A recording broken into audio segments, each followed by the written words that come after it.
Dice 1 Timoteo capítulo 3, versículo 14. Esto te escribo, aunque tengo la esperanza de ir pronto a verte, para que si tardo, sepas cómo debes conducirte en la casa de Dios, que es la iglesia del Dios viviente, columna y baluarte de la verdad. E indiscutiblemente grande es el misterio de la piedad. Dios fue manifestado en carne, justificado en el Espíritu, visto de los ángeles, predicado a los gentiles, creído en el mundo, recibido arriba en gloria. Oremos. Una vez más, oh Dios, gracias te damos por este precioso momento que pasamos junto con iglesia, con la iglesia, como iglesia, cantando. Maravilloso, Señor, los himnos también. Pensaba del anterior al último, de cómo nosotros, por la obra de Cristo, los méritos de Cristo, hemos sido sacados de las tinieblas y traídos a la luz. Precioso eres, oh Dios. Gracias por lo que has hecho en nuestras vidas. Cuán perdidos estábamos en el mundo sin ti. Gracias por el Salvador que tenemos y que recordamos hoy también a través de estos símbolos. Maravilloso. Te pedimos que bendigas este tiempo en el cual abrimos la Biblia y la estudiamos, pensamos, la predicamos, aprendemos también y recibimos exhortación también, porque todos necesitamos eso. Yo primeramente. Así que te pedimos tu bendición, oh Señor, en el nombre de Jesús. Amén. Bueno, vamos a continuar con nuestro estudio de 1 Timoteo. Y digo, cuántas instrucciones hemos visto hasta el momento, ¿no? Timoteo tenía una labor muy grande en la congregación. Era un arduo trabajo, digo yo, el que no se la dejó fácil Pablo. Él tenía que confrontar, mandar a los falsos maestros que dejaran de enseñar diferente doctrina. No era un trabajo sencillo eso. Recuperar el liderazgo masculino en la oración también, ¿sí? Hemos visto esa instrucción cuando llegamos al capítulo 2. Instruir a las mujeres en cuanto al atavío y su precioso rol también en la iglesia, en el hogar, en la comunidad en general. Luego establecer los requisitos para el oficio de anciano, diácono y servicio en general. En resumidas cuentas podríamos decir que Timoteo tenía que ordenar la iglesia. Esa era su labor, ¿no? La iglesia estaba desordenada, él tenía que darle orden a eso, y eso es mucho trabajo. Ahora uno puede llegar a preguntarse por qué Pablo es tan así meticuloso, estricto, detallista, o como celoso de que las cosas en la iglesia funcionen bien, ¿no? Todo de manera ordenada, cada uno ocupe su rol, que los servidores califiquen, que la doctrina que se enseñe sea bíblica y no fábula. No sé, a lo mejor era uno de esos tipos, ¿vieron? Que son súper ordenados y quieren tener todas las cosas ordenadas. Obviamente acá hay algo más, ¿no? Del por qué Pablo tantas instrucciones. Porque él entiende una cosa que nosotros vamos a ver hoy en estos versículos, ¿no? ¿Qué es lo que entiende? Que la iglesia no es un club, no es una organización social. Algunas parecen, pero no lo es. No es una institución creada por el hombre, la iglesia. Es algo que tiene su origen en Dios. En la eternidad planeó la iglesia. Por eso Pablo como que se pone serio en estos asuntos. La iglesia es columna y sostén de la verdad. Es la iglesia del Dios viviente, dice nuestro texto, ¿sí? Y la iglesia es casa de Dios. Por lo tanto, los hombres no tienen permiso de hacer lo que quieran en la iglesia de Dios, ¿no? No pueden enseñar lo que quieran y no pueden conducirse como les dé la gana, porque no es su propiedad. Es la propiedad de Dios. Es la casa de Dios, ¿sí? La Escritura dice en Hechos 20:28 que la iglesia es del Señor. Escuche esto. La cual Él ganó con su propia sangre. Por lo tanto, si le pertenece a Él, Él establece las normas. Él establece quién sirve. Él establece qué hay que hacerse en la iglesia y qué no hay que hacerse. Porque es su propiedad, ¿no? ¿Sí? Hoy titulo el mensaje La iglesia, columna y sostén de la verdad. Y eso implica algunas cosas que quisiera que veamos con la ayuda del Señor en base a nuestro texto, ¿no? Nada que estoy inventando. Primero vamos a ver la conducta en la iglesia. Segundo, la misión de la iglesia. Y tercero, el mensaje de la iglesia. Un bosquejo sencillo. La conducta en la iglesia, ¿sí? Eso será lo primero a considerar. Dice, comienza el versículo 14. Esto te escribo, aunque tengo la esperanza de ir pronto a verte, para que si tardo, sepas cómo debes conducirte en la casa de Dios. Al comenzar el capítulo 1, desde el versículo 3, nosotros hemos visto que Pablo partió hacia Macedonia, por alguna razón que quizás para continuar haciendo misiones, pero él tenía la idea de volver pronto. Y parece ser que se tardó más de lo que él pensaba incluso, ¿no? De hecho, algunos consideran que Pablo nunca regresó a Éfeso y no sé si lo pudo ver a Timoteo. Cuando él escribe su segunda carta, unos 2-3 años después de esto, él se encuentra preso esperando su ejecución y él manda a Timoteo a que vaya a él. Por eso supone que tal vez no lo haya visto. Dice, procura venir pronto a verme porque Demas me ha desamparado. Procura venir antes del invierno, ¿sí? Él le exige ahora a Timoteo que lo vaya a ver. Y acá él tenía el deseo de ir a él, pero parece ser que no se pudo concretar eso. Pero debido a que se tuvo que quedar más tiempo del que había planificado en Macedonia, le escribe esto, para que el joven ministro supiera cómo debía conducirse en la iglesia, ¿no? Es decir, hay una urgencia detrás de estas palabras de Pablo. No podía esperar más tiempo. Porque no es que, Timoteo estaba en un tour de vacaciones y no sabía qué isla le tocaba ahora, no. Estaba en la casa de Dios, del Dios viviente, como dice aquí. A esto también agregamos que los falsos maestros estaban haciendo estragos en la congregación. Y si no se tomaban medidas urgentes, esa levadura iba a leudar toda la masa y vaya a saber qué sería de la congregación. Para redondear, Pablo está preocupado por la iglesia y por Timoteo también. Por eso escribe lo que escribe, ¿sí? Esto te escribo, comienza Pablo. Algunas versiones de la Biblia dicen, estas cosas te escribo. Si es estas cosas, el contexto es más amplio y abarcaría desde lo que está enseñando desde el capítulo 1. Si es solamente esto, podemos decir, los requisitos para los ancianos y los oficios. Pero si es estas cosas, el contexto es más amplio, abarca mucho más. Y creo que es así, ¿sí? Por todo lo que vamos a ver. Ahora, lo que no es muy claro aquí, según los eruditos, es la frase siguiente del versículo 2. Sepas cómo debes conducirte. Porque en el griego, en el idioma original, no se encuentra eso de debes, ¿sí?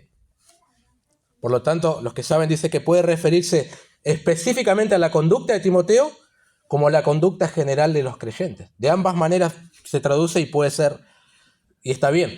De hecho, la Biblia de las Américas traduce para que sepas cómo debe conducirse uno en la casa de Dios. Ahí abarcaría no solamente a Timoteo, sino a otros más. O la NBI, sepas cómo hay que portarse en la casa de Dios. Se traduce de ambas maneras, pero la idea sigue siendo la misma. Una conducta apropiada en la casa de Dios. Esto es lo que Pablo le dice a Timoteo. Ahora, imagínese que usted me invita a cenar a su casa una noche de verano. Bueno, yo voy con toda la familia, llegamos y toco el timbre y usted sale y me encuentra a mí con el torso desnudo. Por ahí se asombra y dice, ¿pero qué haces así? No puedes entrar en mi casa así, si hay chicos y queda espantoso. Así que me cubro. Bueno, de repente estamos cenando, ¿sí? Y en un momento yo me saco el calzado, las medias y pongo las patas arriba de la mesa. Ya el padre de familia se comienza a escandalizar y dice, ¿qué es este hombre haciendo estas cosas acá en mi casa? Y tiene razón. Si es su casa y él pone las normas, cómo hay que comportarse en el hogar, qué cosas hay que hacer, qué están permitidas y qué no están permitidas. Tiene toda la razón si me exige que me retire inclusive. Pablo dice a Timoteo, todas las instrucciones y mandamientos que te estuve dando es para que sepas y sepan todos cómo hay que conducirse en la casa de Dios. ¿Qué cosas debe hacerse y qué cosas no? ¿Quiénes deben hacerlo y quiénes no? ¿Qué enseñar y qué evitar enseñar? Y evitar y tener cuidado de caer también en eso. Muy interesante eso. Muy interesante esto de casa de Dios, mis queridos hermanos, ¿no? Y quisiera que me preste atención un momento, porque voy a ir a varios versículos y por ahí resulta un poco técnico, pero preste atención para entender el pensamiento. La casa de Dios en el Antiguo Testamento era el tabernáculo. Al principio, 1 Samuel 1.7. Luego fue el templo, 1 Reyes 3.1, 6.1, 1 Crónica 22.2. Y aquí en Timoteo capítulo 3, ¿qué significa la casa de Dios? Porque Pablo está diciendo, si tardo, te escribo esto para que sepas cómo conducirte en la casa de Dios. ¿Será que se refiere a un edificio específico donde la gente se reunía? Porque ¿en qué pensás? En lo primero que pensás es en un edificio. cuando hablas de casa de Dios. De hecho, nosotros también a veces decimos, ¿no? Esto es la casa de Dios. ¿Sí? Bueno, la palabra griega para casa es oikos y puede referirse tanto a una casa física como las personas que habitan en esa casa, a la familia. ¿Sí? De ambas maneras se traduce en el Nuevo Testamento. Por ejemplo, Jesús le contestó a los fariseos en Mateo 12, 3 y 4. ¿No habéis leído lo que hizo David cuando él y los que con él estaban tuvieron hambre? ¿Cómo entró en la casa de Dios y comió los panes de la proposición? Entendemos aquí casa como un lugar específico, ¿no? También en la purificación del templo dijo a los comerciantes, escrito está, mi casa será llamada casa de oración. ¿Y a qué hacía referencia? Al templo, ¿sí? Y un pasaje más, en Filemón, en los primeros versículos 1 y 2, Pablo está saludando al destinatario y le dice en el versículo 2, y a la amada hermana Apia, y a Arquipo, nuestro compañero de milicia, y a la iglesia que está en tu casa. ¿Había un templo dentro de una casa? Obviamente se está refiriendo a las personas que se congregaban en esa casa. Ahora, en 1 Corintios 1:16, Pablo dijo, también bauticé a la familia de Estéfanas. Y Jesús dijo en Lucas 12:52, porque de aquí en adelante 5 en una familia estarán divididos, 3 contra 2 y 2 contra 3. En ambos pasajes, oikos es la misma palabra que se utiliza, ¿sí? Tanto para casa como para familia. Aquí en nuestra porción, la referencia no es tanto a una casa, sino a las personas. Así como traduce la nueva traducción viviente, dice, la familia de Dios. A eso se refiere Pablo. Esto no es casa de Dios.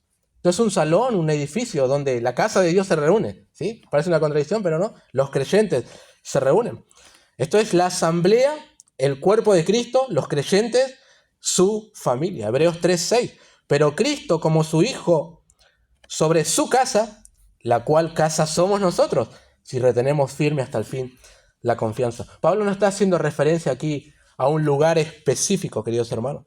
Para nosotros hoy es esto. El día de mañana puede ser debajo de un puente y seguimos siendo la casa de Dios, ¿sí?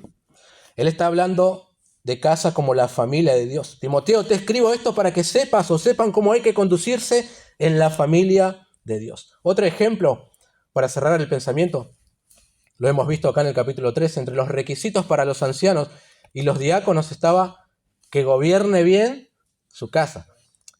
No significa que tiene que tener la casa bien pintadita y la persiana en condiciones, ¿no? Obviamente está haciendo una referencia a la familia de esos hombres que iban a liderar, ¿sí? La idea también se encuentra en Efesios 2:19.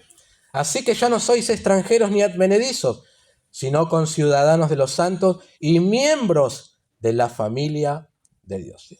Ahora bien, casa de Dios puede referirse o apuntar también como al santuario, el lugar donde reside la presencia de Dios. Seguimos siendo nosotros. 1 Corintios 3:16, ¿no sabéis que sois templo de Dios y que el Espíritu de Dios mora en vosotros? Bueno, tengo la libertad de citar las dos posibilidades porque la idea cabe en las dos. Hay una conducta que corresponde al creyente en la familia de Dios. Esa es la idea, ¿sí? Ahora, si la exigencia es solo para Timoteo, sería algo así. Bueno, Timoteo, por más que seas el pastor de la iglesia, el ministro, no tenés libertad para hacer lo que quieras. No es tu casa, es la casa de Dios. No podés poner a tus amigotes en el ministerio solamente porque te caen bien, ¿sí? No podés tomar a la ligera los asuntos doctrinales. No podés obviar las responsabilidades que al hombre le tocan en el culto público, como la oración. No podés permitir que las mujeres ocupen el lugar del hombre en la enseñanza, porque es casa de Dios. Ahora, si el mandamiento, la instrucción, la exigencia es para todos, bueno, aplica de igual manera. No podemos conducirnos como nosotros queramos en la familia de Dios. No podemos elegir con quiénes tendremos comunión y a quién desechar. No podemos poner nuestras normas por sobre las de Dios y no podemos menospreciar los sacramentos. No podemos, la lista se puede extender porque es la casa de Dios. No nuestra, ¿no? Solo pienso en cuando la casa de Dios fue el tabernáculo, porque allí estaba su presencia. Y Él mandó lo que se debía hacer en ese lugar. Y quiénes lo debían hacer también, ¿sí? Pero en cierta oportunidad, 2 sacerdotes llamados Nadab y Abiú, hijos de Aarón, y ahora cito literalmente Levítico 10, 1 y 2, tomaron cada uno su incensario y pusieron en ellos fuego, sobre el cual pusieron incienso, y ofrecieron delante de Jehová fuego extraño, que él nunca les mandó. Y salió fuego de delante de Jehová y los quemó, y murieron delante de Jehová, porque no era su casa, era la casa de Dios. También sabemos cuando la casa de Dios, es decir, la familia de Dios en el Nuevo Testamento, se reunían para participar, entre otras cosas, de los sacramentos que el mismo Señor de la casa instituyó. Lo hacían con la conducta inapropiada, sin discernir lo que hacían, y comieron y bebieron juicio. Debilidades, que puede implicar debilidades físicas o espirituales, esto para prestar atención, enfermedades y muerte, porque era la casa de Dios, ¿sí? Y ellos no estaban considerando lo que Dios había establecido. Qué tremendo. Esto te escribo, aunque tengo la esperanza de ir pronto a verte, para que si tardo, sepas cómo debes conducirte en la casa de Dios. Tienes que conducirte con amor, tener consideración, respeto por los hermanos. En el capítulo 5 lo vamos a ver en su momento, honrar a determinadas personas, ocuparte en esto, evitar lo otro, etc. Los creyentes somos familia de Dios y la responsabilidad de conducirse como corresponde es una orden divina para todos. Esto de la iglesia como familia de Dios también se encuentra en Gálatas, capítulo 6, versículo 10. Así que, según tengamos oportunidad, hagamos bien a todos, y mayormente a los de la familia de la fe.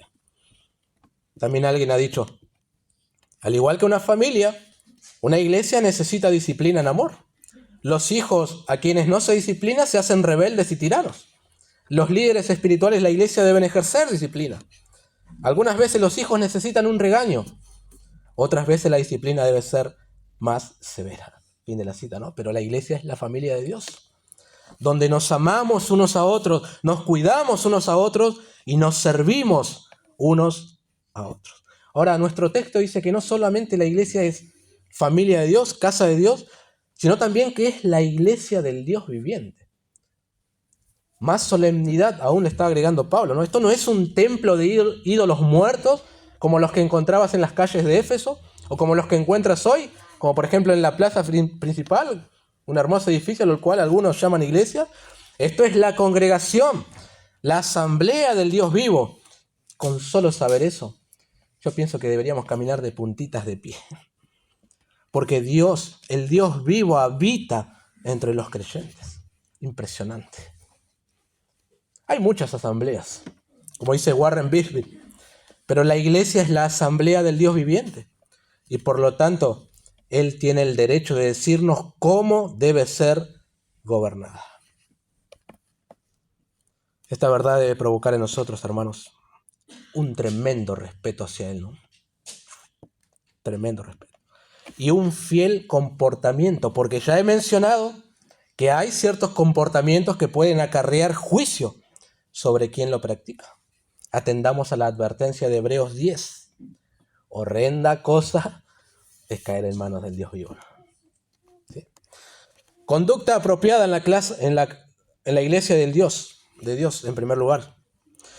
En segundo lugar, nuestro texto nos muestra ahora la misión de la iglesia de Dios, ¿no? Dice el versículo 15, para que si tardo sepas cómo debes conducirte en la casa de Dios, que es la iglesia del Dios viviente. Aquí está, columna y baluarte de la verdad. Con esa definición, columna y baluarte de la verdad, o como he preferido, según otras traducciones, columna y sostén de la verdad, Pablo nos muestra a nosotros una de las razones por la cual existe la iglesia. ¿Existe para la gloria de Dios? Claro que sí, eso podemos poner en primer lugar, pero también para ser un pedestal en el que la verdad pueda exhibirse. La misión de la iglesia es proclamar la verdad del Evangelio. Para eso existimos. El Evangelio que nos fue entregado por medio del Señor Jesucristo. Él mismo dijo ser la verdad. Cuando proclamamos a Cristo, estamos proclamando la verdad. Parece ser algo muy obvio, ¿no? Muy sencillo, pero no lo es.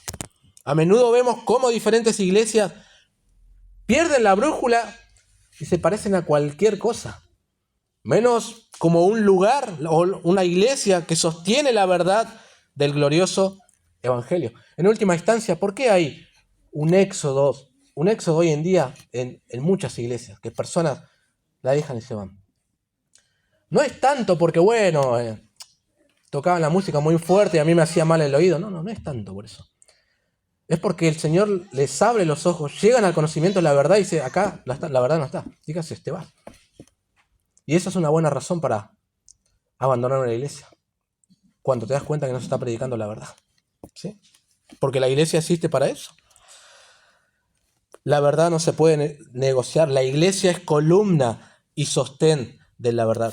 Cuando la iglesia no protege la verdad, no predica la verdad, no exhibe la verdad en la vida de sus miembros, entonces, ¿en qué se convirtió?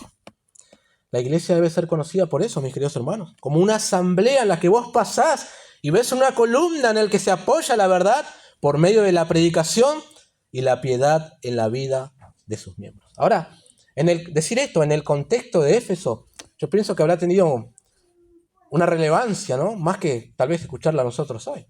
Me refiero al contexto que se vivió en aquel momento. Y ustedes saben, las columnas y, bueno, los templos, todas esas cosas, ¿sí? El comentarista William Barclay aporta algo que nos ayudará a nosotros también a entender un poco mejor esto.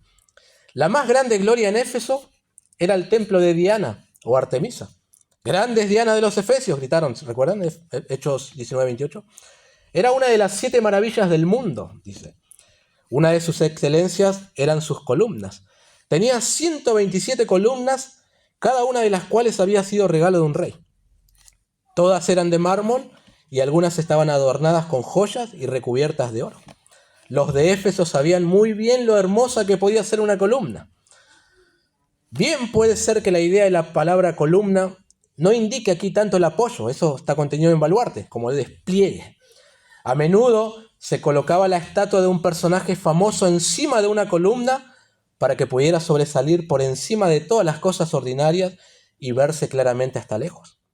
La idea aquí es que el deber de la iglesia es mantener bien alta la verdad de tal manera que todos puedan verlo. Fin de la cita. Ahora, esto es algo que no se estaba reflejando en la iglesia de Éfeso. Claro que no. Los falsos maestros, hablando metafóricamente, habían cubierto esa columna que exhibe la verdad con fábulas, diferentes doctrinas, interpretaciones alegóricas de la ley de Dios. Además, aparentemente había ancianos y diáconos que no calificaban para ocupar ese oficio. Y a todo esto también podemos agregarles que las mujeres se estaban ataviando de manera indecorosa y no con buenas obras. A tal iglesia le quedaba grande ser llamada columna y baluarte de la verdad, porque no es lo que estaban exhibiendo en la vida de sus miembros. Pero justamente para eso Pablo había dejado a Timoteo allí, no para descubrir o redefinir la verdad, sino para alzarla nuevamente a la columna y que todos pudieran ver la gloria de Dios en esa congregación. Esa era su misión. Pero es ciertísimo, queridos hermanos, muchas cosas hoy en día opacan, minimizan, obstruyen la misión de la iglesia de ser columna y baluarte de la verdad. Algunas están saturadas de actividades que en lugar de edificar, sirven para entretener a las personas y para que la gente no se vaya a la iglesia y hace esto y hace eso. Otras son más conocidas por sus escándalos, por sus divisiones, que por ser hombres y mujeres que creen y defienden la verdad del evangelio a capa y espada. Otras se han acobardado y diluyeron el mensaje para no resultar ofensivos a las personas. Así están las congregaciones, lamentablemente. Pastor MacArthur ha escrito 8 maneras en las que los creyentes pueden comprometerse a defender la verdad. Lo he escrito porque me pareció muy interesante, sobre todo muy bíblico, ¿no? Maneras en las cuales nosotros también podemos comprometernos a defender la verdad. Son 8. En primer lugar, creyéndola, dice. Pablo dio testimonio ante Félix diciendo, yo sirvo al Dios de mis padres, creyendo todas las cosas que en la ley y en los profetas están escritas. Hechos 24:14. Su creencia en la palabra de Dios se extendió a la revelación del nuevo pacto, como Pablo ponía en claro cuando les hablaba a los corintios. Nosotros también creemos, por lo cual también hablamos. Las muchas exhortaciones a oír la palabra también se refiere a oír con fe. Jesús dijo en Mateo 13:9, el que tiene oídos para oír, oiga. Los cristianos no pueden defender la palabra si no la oyen y la creen. En segundo lugar, memorizándola, dice. El salmista escribió: en mi corazón he guardado tus dichos para no pecar contra ti. Salmo 119:11. No basta con oír la palabra, ella debe estar escondida en la memoria. Solo entonces pueden los creyentes estar siempre preparados para presentar defensa con mansedumbre y reverencia ante todo aquel que les demande razón de la esperanza que hay en ellos. 1 Pedro 3:15. En tercer lugar, dice MacArthur, meditando en ella. Josué 1:8 dice: nunca se apartará de tu boca este libro de la ley, sino que de día y de noche meditarás en él para que guardes y hagas conforme a todo lo que en él está escrito, porque entonces harás prosperar tu camino y todo te saldrá bien. Además de oír y memorizar la palabra, los creyentes deben meditar en ella. En cuarto lugar, estudiándola. En su segunda carta a Timoteo, Pablo lo exhorta a que con diligencia se presente a Dios aprobado como obrero que no tiene de qué avergonzarse, que usa bien la palabra de verdad. Y en quinto lugar, obedeciéndola. Jesús dijo en Lucas 11, bienaventurados los que oyen la palabra de Dios y la guardan. No hace mucho bien oír la palabra, memorizarla, meditar en ella y estudiarla si no la obedecemos. En sexto lugar, defendiéndola. Pablo les dijo a los filipenses que él estaba puesto para la defensa del evangelio. La verdad siempre recibirá ataques y la iglesia debe estar lista para defenderla. Séptimo lugar, viviéndola. Pablo le recordó a Tito que los creyentes debían en todo adornar la doctrina de Dios nuestro Salvador. Tito 2:10. Tener una mente controlada por la palabra de Dios produce una conducta piadosa. Muy interesante. Por último, proclamándola. En obediencia al mandato de nuestro Señor, los creyentes han de ir y hacer discípulos a todas las naciones, bautizándolos en el nombre del Padre y del Hijo y del Espíritu Santo, enseñándoles que guarden todas las cosas que os he mandado, y aquí yo estoy con vosotros todos los días hasta el fin del mundo. Fin de la cita. Estas cosas nos tienen que hacer pensar a nosotros como iglesia local, ¿no? Si estamos siendo columna y sostén de la verdad. Si nos han de conocer, que nos conozcan como una iglesia que predica la verdad. Eso es todo. Todo lo demás es irrelevante. Esa es nuestra misión. Bueno, en tercer lugar, veamos el mensaje de la iglesia. Si dijimos que la misión es sostener, proteger y proclamar la verdad, necesitamos saber cuál es el mensaje de la iglesia. Versículo 16. E indiscutiblemente grande es el misterio de la piedad. Dios fue manifestado en carne, justificado en el Espíritu, visto de los ángeles, predicado a los gentiles, creído en el mundo, recibido arriba en gloria. Los comentaristas todos están de acuerdo. Este versículo 16 es un himno que se cantaba en la iglesia primitiva, o una estrofa de algún himno, ¿sí? Pero todos están de acuerdo en eso. Himno que revela una de las grandes verdades que encontramos en las escrituras con respecto a Cristo, ¿no? Si prestaron atención al himno o a la estrofa, todo tiene que ver con él. Cristocéntrico, 100%, ¿no? Ahora, inmediatamente antes de entrar a lo que es el misterio de la piedad, como habla aquí Pablo, uno ya puede sentirse un poquito sacudido al saber que estas letras contenían un himno que se cantaban en la iglesia, ¿no? Te puedes replantear algunas cosas. Llama la atención porque es 100% cristocéntrico. Creo que muchas congregaciones, no sé, a lo mejor la nuestra también, deberían agarrar sus cancioneros, hacer una minuciosa revisión de lo que se está cantando. Porque muchos de los cánticos no tienen nada que ver con la Biblia. Antropocéntricas, 100%, todo, referido al hombre. ¿Sí? Y algunas hasta contradicen lo que la Escritura dice. Recuerdo cuando estaba en la iglesia que me convertí y se cantaban cosas que contradecían la Biblia. Una vez pasó una muchacha a cantar y la letra de la canción decía: voy a hacer de todo para que mi nombre no sea borrado del libro. ¿De dónde sacó eso? Y era lo que se cantaba. Con el cántico te das cuenta qué es lo que cree la iglesia y qué lugar ocupa la Biblia también. Claro que sí. Bueno, con respecto al misterio de la piedad, habíamos dicho que es muy parecido. ¿Recuerdan uno de los requisitos para los diáconos? Que guarden el misterio de la fe. Tal vez misterio de la fe apunte más a lo que creemos y misterio de la piedad a lo que produce eso que creemos, ¿no? Es un mensaje que transforma y produce piedad. Y ese misterio de piedad, Pablo dice que es grande. ¿Notaron el énfasis acá? No hay duda de que es grande, dice otra traducción NBI. No hay duda de que es profunda, otra versión. Ahora, ¿cuál es ese misterio que no fue revelado antes, pero ahora sí? Y comienza Pablo. Comienza el himno, mejor dicho. Dios fue manifestado en carne. Tremendo. Aquí también hay una discusión con los eruditos en cuanto a esto de Dios, porque dicen que en el original no se encuentra Dios, no está Teos ahí. No Teo, el hijo de Paola, de Pamela, ¿no? Otro. Por eso algunas traducciones dicen, Él fue manifestado en carne, como por ejemplo la Biblia de las Américas. Y está bien, hablando de Jesús. Y creo que armoniza mejor eso con la estrofa, porque todo se trata de Cristo. Además, el Padre no se hizo carne, el Hijo se hizo carne. Pero esta es una de las verdades más preciosas de la Biblia y a la vez más atacadas por las sectas. Algunas sectas, como por ejemplo los Testigos de Jehová, dicen que Jesús tuvo un comienzo. Tremenda herejía. ¿Sí? Tremendo. Aquí la palabra manifestado no significa que fue traído a la existencia o creado, sino a ser visible. Jesús fue la persona de la Trinidad que siempre existió, que siendo en forma de Dios, como dice Filipenses 2, no estimó el ser igual a Dios como cosa a aferrarse, sino que se despojó a sí mismo, tomando forma de siervo, hecho semejante a los hombres. La única diferencia con nosotros es que Él no tuvo pecado, pero Él fue un hombre, 100%. Fue tentado en todo según nuestra semejanza, pero sin pecado, dice Hebreos 4. Ahora, qué verdad tan impresionante, que el creador de todas las cosas, según Colosenses 1 y según Juan 1, se haya hecho como uno de nosotros. Maravilloso. Y se incluyó en el cántico. Segundo, justificado en el Espíritu, dice.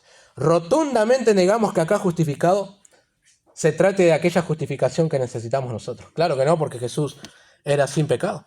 Ahora, algunas versiones traducen vindicado en el Espíritu. Y en Romanos 1:4 Pablo nos dice que Jesucristo fue declarado Hijo de Dios con poder según el Espíritu de santidad por la resurrección de entre los muertos. Entonces la idea aquí es que Jesús fue vindicado por el Espíritu Santo en su resurrección, manifestando así que no había pecado en él y que era Hijo de Dios. La tercera línea de la estrofa dice, visto de los ángeles.